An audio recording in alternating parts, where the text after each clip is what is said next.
Eleanor Roosevelt said, "Great minds discuss ideas. Average minds discuss events. Small minds discuss people."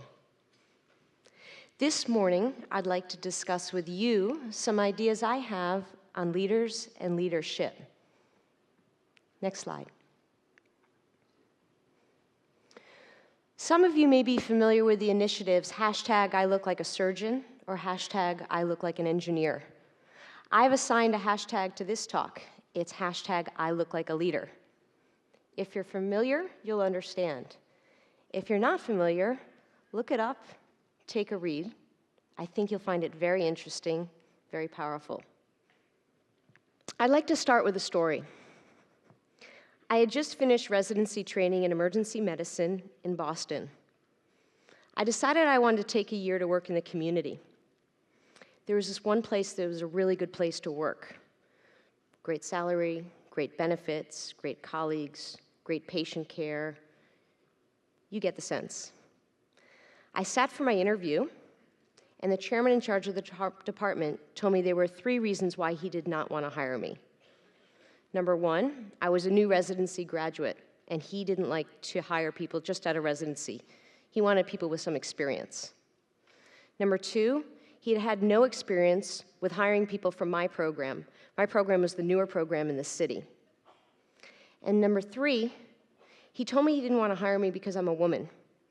He said he had not very good luck with women because they tend to get pregnant. True story. I didn't say anything. I smiled, and I thought, I actually have a lot of respect for this guy. I don't think he's unique. I think he just actually is saying aloud what a lot of people think. This was 2001, and I thought, we're just not there yet. I had seen much more gender equity in pediatrics and in psychiatry, but I thought, emergency medicine, we're just not there yet. So leadership. I think leadership is a trait, a behavior of an individual. It's something we recognize when we see it. You know it like you know a good melon. There are those of us that are leaders and those of us that are followers. No one can be a leader at all times, and no one can be a follower at all times. I think that we can agree that inherently, leadership is not a male thing, and being a follower is not a female thing. What I'd like to share with you is 5 lessons I've learned about being a leader and about leadership. These 5 lessons are lessons that everybody will be able to relate to. First, there's never a need to publicly embarrass someone. Always give the person an out, pull them aside, and speak with them privately. I'll never forget one of my first experiences with public embarrassment. I was 14 years old, and I had a summer job as a busgirl. For those of you that don't know what that is, it means essentially I worked at a small breakfast restaurant that served ice cream, and I cleaned up the dishes, washed the dishes, wiped down the tables, everything in the back. The owner was known to be not very nice. In fact, she was pretty mean, very strict. You were not allowed to eat the food. If you broke any dishes and if you broke any glasses, you had to pay for them. One day she was having breakfast with 3 of her women friends, and they were sitting at a round table. She came to the back and she said, "Resa, could you come up here a minute?" I said, "Sure." I walked out and I came to the table, and she brought me to the table with all of her friends. She said, "Did you clean this table?" I said, "Yes." She said, "Give me your hand." And she took my hand and she put her hand on top of my hand and made me feel all around the side of the round table. And you could feel dried food, dried ice cream. It wasn't clean. She looked at me, she smiled, and then she said, "Now that is not clean." And I thought, wow, she purposely pulled me out and did this in front of her friends. She did this to me on purpose. She was right, it wasn't clean. But I said to myself, I'll never do that to someone. You just don't do that. So then I read How to Win Friends and Influence People by Dale Carnegie. Still a classic, even though it was published in 1936. He actually talks about this concept of giving people an out, speaking with them privately. People know when they've done something.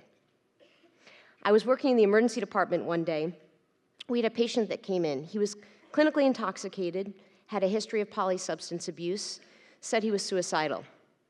So we medically stabilized him. We were waiting for him to sober up, and we called a psychiatry consultation.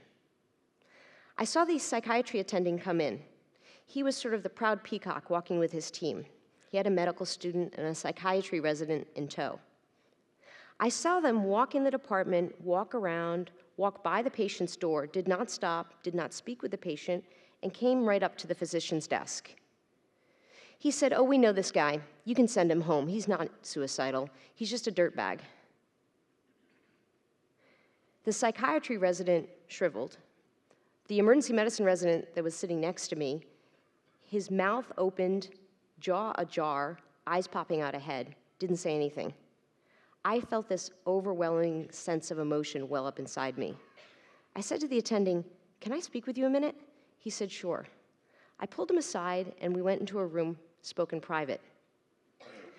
I proceeded to remind him that he was modeling for physicians in training. I told him, from my perspective, I didn't care what his personal views were. There was absolutely positively no place for that kind of language, that I didn't want to ever hear him speaking like that again, speaking about patients, speaking in front of patients, residents, me. Nowhere was this type of language okay in the emergency department. If he had a tail, I would say his tail was between his legs. He kept saying, "I'm sorry, I'm sorry, I'm sorry, I'm sorry." And in that moment, I think he respected and appreciated that I had pulled him aside and spoke with him. He knew what he did. It wasn't because of my reprimand. Going forward, he never spoke like that again. It wasn't just me. My other attending colleagues and residents noted that there was a difference with the way he performed his consultations, with the way he professionally interacted. Number 2, make a decision. Being indecisive is perceived worse than making a wrong choice. So this is one that didn't come naturally to me. And in fact, I kind of had it brought up to me on a few occasions where I thought I was being decisive, but I was being perceived as indecisive. I was a resident doctor working with an attending that worked a lot of shifts. He was chronically sleep deprived, picked up a lot of moonlighting, and always spoke with a bit of edge. One day he said to me, "Louis, what's the one thing you need to do?" I mean, this came out of nowhere. I had no idea what he was talking about. "What's the one thing you need to do?" It was like a game of guess what I'm thinking. He said, "You can never lose your cool. You have to be in control, you have to stand at the head of the bed, and you need to make a decision." And I thought, I'm an emergency physician. I don't have a hard time making a decision. But I've had enough instances where I've been perceived as not being decisive. You could argue, anecdotally, that actually this is more of a perception of women versus men. We think differently, we communicate differently. We all know this. Perhaps it's that I talk aloud, I talk out my thoughts to kind of engage people in the conversation, let them know what I'm thinking, and I welcome people's input. However, I've realized, and this is not just as an emergency physician, but in terms of leader and leadership physicians, people want you to make a decision and avoid this sort of perception that you're indecisive. Number 3, think of yourself as a slice of Swiss cheese. Perhaps it's Emmental or Gruyere, depending on your cheese choice, but you get the concept. You're a piece of cheese and you've got holes. Know your strengths and build on those. Know your weaknesses and identify people for whom those are strengths. Bring those people onto your team. So I think when we're placed in these leadership positions, we think we have to be Superman or Wonder Woman. We need to be strong and we need to be able to take care of everything. But I think over time, one of the lessons regarding being a leader and leadership is self-reflecting. Learn your strengths. Be comfortable in your strengths and build on those. Identify what your weaknesses are and look for people to join your team. People that you've identified have their strengths are your weaknesses. So for instance, I'm not a researcher. If you were to look at my CV or my promotion pathway in the academic track, it doesn't say NIH grant funded, and it does not say researcher. So I was actually told at my prior job that that was a weakness of my program. It really wasn't producing in that way. I went to my research director, and I said, "Would you be willing to come once a month to our meeting?" We hold weekly meetings, but I just was going to make a a once-a-month lab session. And he said, sure. No one had ever asked this of him before. This completely revolutionized our productivity. We were able to discuss research questions, research projects. He helped us navigate the IRB. We collected data, we analyzed data, we wrote manuscripts, we published. So I carried this over in my current job. Same thing, I approached the research director. He was absolutely positively complimented.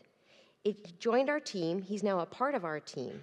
He actually has thought that it's such a good idea that he now visits and has a research meeting with all the different programs and subspecialties within our Department of Emergency Medicine. It builds networking, it builds camaraderie, and it builds you as a leader. Number 4. Maya Angelou said, people will forget what you said. People will forget what you did, but people will never forget how you made them feel. So leadership is not about hierarchy. It's about instilling confidence and respect and making people feel truly a part of your team. I was working in the emergency department one day, and it was very busy. It was an evening shift, and one of the EKG techs handed me an EKG. It looked concerning. Resident had just come on. I handed her the EKG, and I said, this EKG looks concerning. Can you go see the patient? It took this resident a year to build up the courage to approach me. She said, you know that time, the time that you handed me the EKG and told me to go see the patient? I had just arrived. I hadn't taken my coat off. You essentially handed me the EKG and said, go see the patient. Now, it doesn't matter exactly what I said, what I didn't say, what I did, and what I didn't do. It became very clear in that moment how I had made her feel. I didn't make her feel welcome. I didn't make her feel respected. I didn't make her feel a part of the team. Only when you truly, truly listen, truly, truly demonstrate empathy, and truly understand the perspective of people on your team, people who report to you, your subordinates, people who you're building up, building that respect, building confidence, will they want to follow your lead. Number 5, ask. So I am a reader, and there's a really good book that I'd recommend for everybody. It's called Women Don't Ask, Negotiation and the Gender Divide. It's by an author named Linda Babcock. When I started reading more about leaders and leadership and what people do, there's this general theme, like people ask. Essentially, you're in your position for a reason. You're supposed to advocate for your program, advocate for your people, and oh yeah, advocate for yourself. But first you have to get over and sort of normalize this thing called the imposter syndrome. Most of you probably have heard of the imposter syndrome, and if you haven't heard of it, you can kind of figure out what it means. It's this sense that somehow you're in your position, you were asked to be a leader by accident, that you're really not supposed to be there, you're not qualified. You somehow fooled people and they're gonna find you out. So studies show that women will suffer from the imposter syndrome more than men, although it's not unique to women. A lot of us have it, and it depends on where we are in our life and our stages. So if you're placed in this position or asked to take on a leadership position, it's for a reason. It's because of behaviors you've demonstrated, competencies, communications, ability to manage people. You have to trust yourself. You have to trust your gut. Then you're able to start doing this asking. One of my male friends said to me one time, Resa, you should be absolutely positively embarrassed by what you ask for, and then you still haven't asked for enough. So I decided I was going to try this out. I started asking my chairman for things. I asked him if I could get protected time for my faculty. He said yes. I said, can I have dedicated scan shifts for my fellows? He said yes. I said, will you support my going to this simulation training so I can work on feedback and communication? He said yes. So I actually received a yes a lot. And the more I asked, the easier it became. You realize at some point, the worst someone can say is no, and then you won't have the regret of not having put forward the ask. It becomes easier. I was having a mentor look at my CV, again, on this academic promotion track, and I asked him, is there anything that he sees that I need to work on? Any flags, any missing holes? He said, you know, Resa, you're not a journal reviewer for any journals. And I said, yeah, you're right.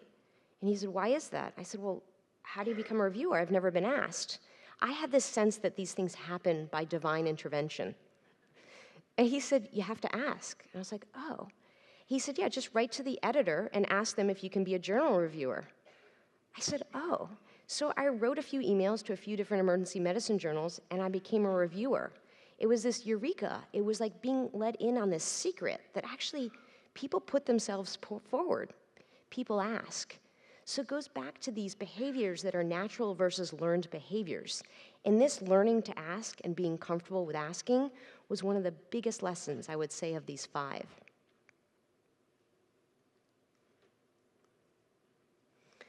So back to leadership, leaders and leadership.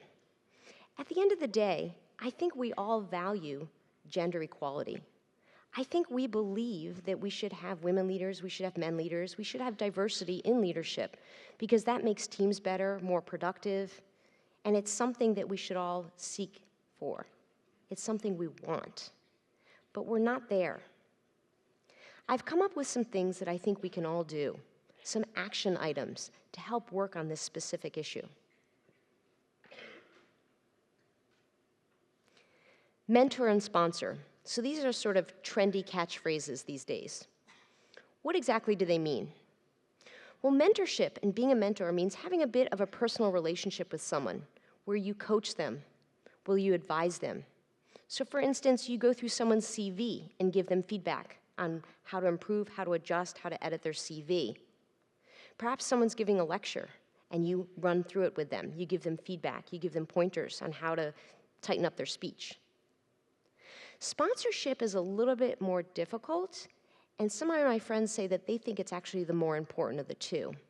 So if you sponsor someone, that means you're in a leadership or a power position where you can advocate on someone's behalf. You may not actually have a personal relationship with them, but you have the ability to place them in positions. So if there's a committee and you need to appoint chairs of committee, say you're organizing a conference and you're selecting the speakers for that conference. There are many opportunities. Think about asking women the next time you are organizing a conference. Think about when you're inviting a grand round speaker. How about if you're writing a paper and you need some co-authors? This is a call also to the women in the audience. It's not just being asked. It's like I said, things don't happen by divine intervention. You need to ask. Ask your mentors, ask your chair, can I sit on a committee? I'd like to give a lecture. Will you support my? Think about the things you can do. There's a great initiative, some of you may be familiar, called Feminine, Women in Emergency Medicine, and there'll be a lecture about that tomorrow. There's a speakers bureau. Sign yourself up for the speakers bureau. Have yourself listed as a speaker. Next, identify your unconscious bias. So I shared with you the story of the chair that told me my 3 strikes, why he didn't want to hire me. So you could argue that's not really an unconscious bias. That's pretty conscious. It's pretty out there. I want to put it out there. Pregnancy is not a disability. It's not a disability. Yet,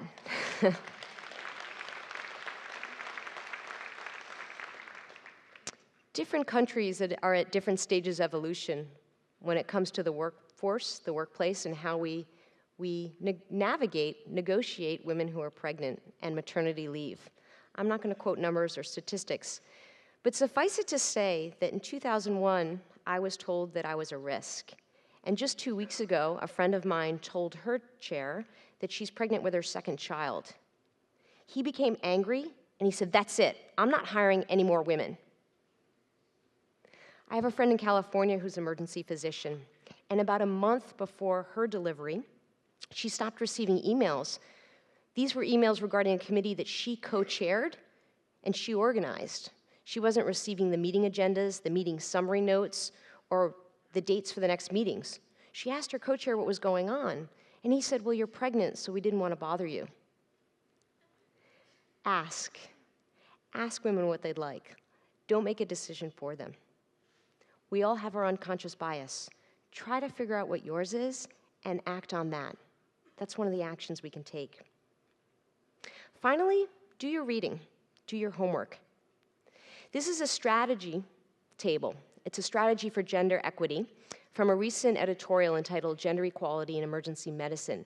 Ignorance Isn't Bliss. This was published recently in the Emergency Medicine Journal of Australasia. Here they break down strategies, individual, institutional, and college and society level for what we can do. So that chair, the one who told me I had 3 strikes, he hired me. I'm not sure why. Maybe it's because he identified certain behaviors. Maybe he was willing to come to terms with his conscious bias. Leadership is a behavior of an individual. It's not just for men. Hashtag I look like a leader. Hashtag you all look like a leader too. Thank you very much.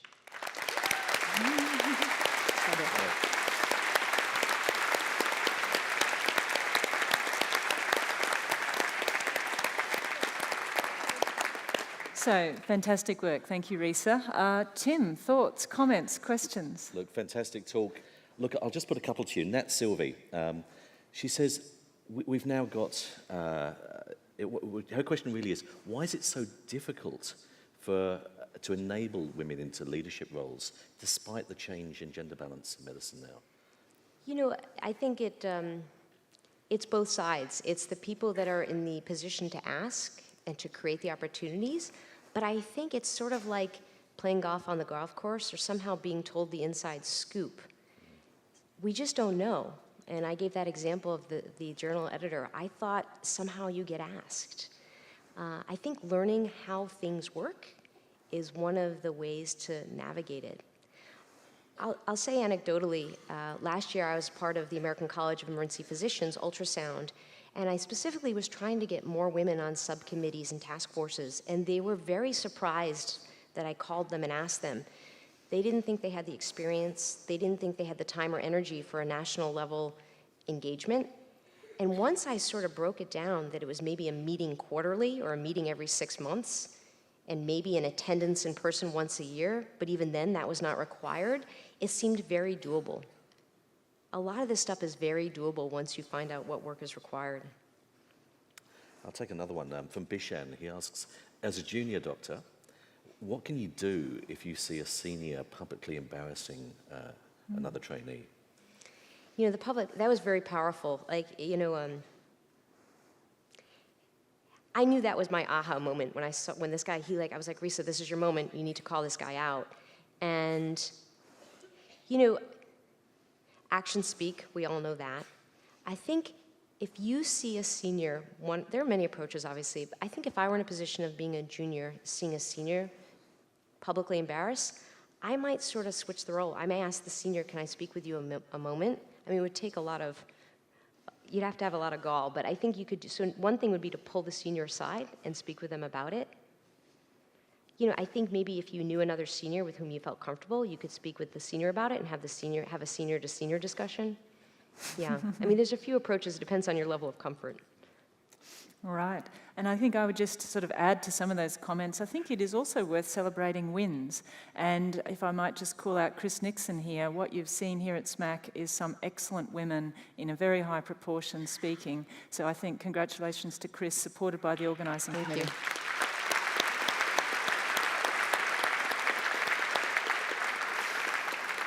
And while we're looked at, we better just thank Resa for a fantastic presentation. Thank you.